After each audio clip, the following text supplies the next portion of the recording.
আয়ুব রে বাদ দে, তোকে এইটা পড়িস তো একটা কোয়েশ্চেন সিধা বলে দিবি। বলি রামচন্দ্রের বাবার নাম কি ছিল জানিস? জানি নাই, জানি নাই, এইটা পড়ি না, তাও জানি নাই। আচ্ছা ঠিক আছে, এলিফ্যান্ট মানে কি সেটা জানিস? এদিকে বল রে। এলিফ্যান্ট মানে নাই জানিস? এলিফ্যান্ট মানে কি রে বটে বাপ? এলিফ্যান্ট মানে ইঁদুর নোকে, এলিফ্যান্ট মানে ইঁদুর। তার একটাই কথা বলবো মাগো, আমরা যখন ছোট ছোট ছিলি না তখন এক সময় পড়া দিয়ে এসেছি, আতা গাছে তোতা পাখি, ডালিম গাছে মৌ, হিরে দাদার মরমরে থান ঠাকুর দাদার বউ। কিন্তু এই কলিযুগে ছেলেদেরকে যদি বলি যে এরকম একটা কবিতা বলো, তো ইয়ারা বলবে আমরা এরকম কবিতা বলবো না, আমরা বলবো আতা গাছে তোতা পাখি, নারকেল গাছের উপর খরিস সাপ। আতা গাছে তোতা পাখি, নারকেল গাছের উপর খরিস সাপ, আর আমি তোকে ভালোবাসি কি করবে তোর বাপ, দেখিয়ে নিব যা। নকি দাদা, এখনকার ছেলেগুলার মাগো পড়াশোনায় কোনো ধ্যান নাই, ইয়াদের ধ্যানটা শুধু মোবাইলের ফ্রি ফায়ার, পাবজি আর বিভিন্ন সিনেমার ডায়লগগুলো নিয়ে। যদি নাই বিশ্বাস তো দেখবে।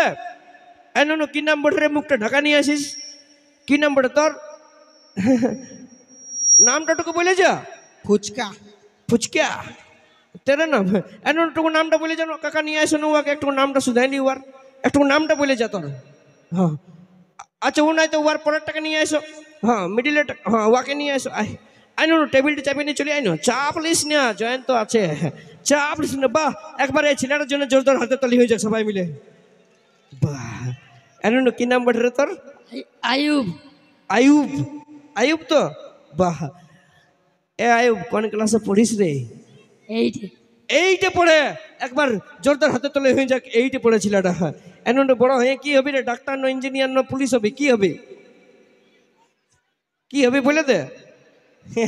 দাঁড়া বলছে, ভাবেলি টুকু টুকু ভাবেলি কি বলিব, দাঁড়া কি হবে রে, দাঁড়া ভাবেলি টুকু। আচ্ছা আয়ুব রে বাদ দে, তোকে এইটা পড়িস তো একটা কোয়েশ্চেন সিধা বলে দিবি। বলি রামচন্দ্রের বাবার নাম কি ছিল জানিস? জানি নাই, জানি নাই, এইটা পড়ি না, তাও জানি নাই। আচ্ছা ঠিক আছে, এলিফ্যান্ট মানে কি সেটা জানিস? এদিকে বল রে। এলিফ্যান্ট মানে নাই জানিস? এলিফ্যান্ট মানে কি রে বটে বাপ?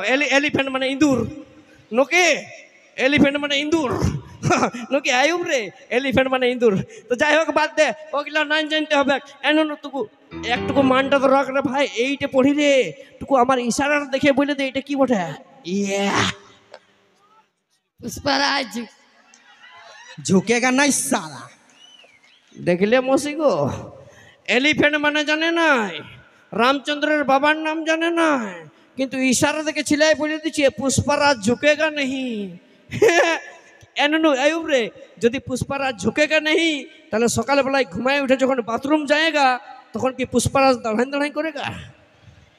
তখন তো পুষ্পরাজকে এরকম করে ঝুঁকনা পড়েগা। নকি দাদা, নাহলে কেমন করে করেগা? জানো না, তার দুটা শাশুড়ি হবে, যা তোর দুটা শাশুড়ি হবে, একটা তোর বাবাকে দিবি, একটা আমকে দিয়ে দিবি, ঠিক আছে?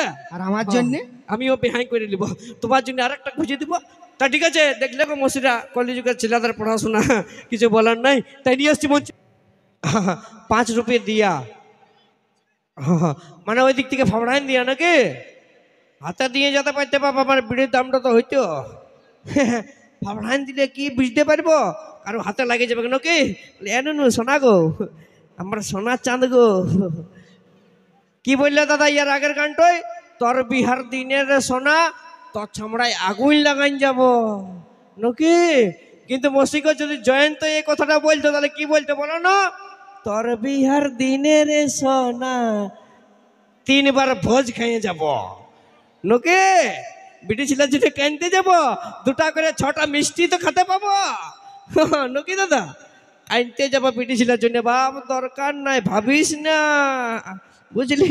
এদিকে আয়, এদিকে আয়। এ দাদা, এরকম বিটি ছিলার জন্য কেউ আনতে যাবে না, একটা যাবে তো আরেকটা আসবে নাকি? 2 কোটা করে 6 কোটা মাংস খাইয়ে নিব, তাও কানতে যাবো না, বুঝলি? ই হার্ট বলছি যে গো, 5 টাকা পালি দেখ, বিড়ির দামটা হইলো দেখ। 5 টাকা পালি নাকি দাদা? চলো নিয়ে আসবো এরপর পরবর্তী সেই সুপার ডুপার হিট গানের সুপার ডুপার হিট শিল্পীদের